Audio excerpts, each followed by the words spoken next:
Roomba maker iRobot goes bust post-Amazon deal disaster. iRobot, the Massachusetts company behind Roomba robot vacuums, has filed for bankruptcy protection and will cede control to its main Chinese manufacturing partner after years of mounting pressure on its business. The company said a mix of tougher competition from low-cost rivals and higher import costs driven by U.S. tariffs helped push it over the edge. Under a restructuring deal, iRobot will transfer 100% of its equity to Shenzhen PCA Robotics, the supplier that builds its robots, in exchange for wiping out hundreds of millions of dollars in debt owed to the manufacturer. Court filings show iRobot owes about $352 million to PCA, including roughly $91 million that is already past due.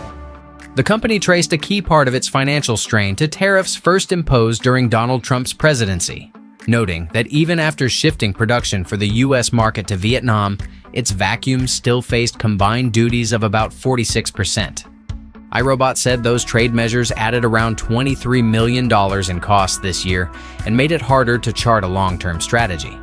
iRobot, founded in 1990 by MIT engineers, once dominated the robot vacuum category after launching the Roomba in 2002 and, at one point, controlled more than 40% of the U.S. market.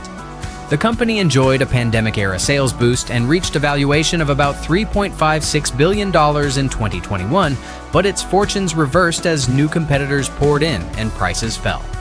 A planned acquisition by Amazon collapsed earlier this year after European Union regulators moved to block the deal on antitrust grounds, leaving iRobot to restructure on its own.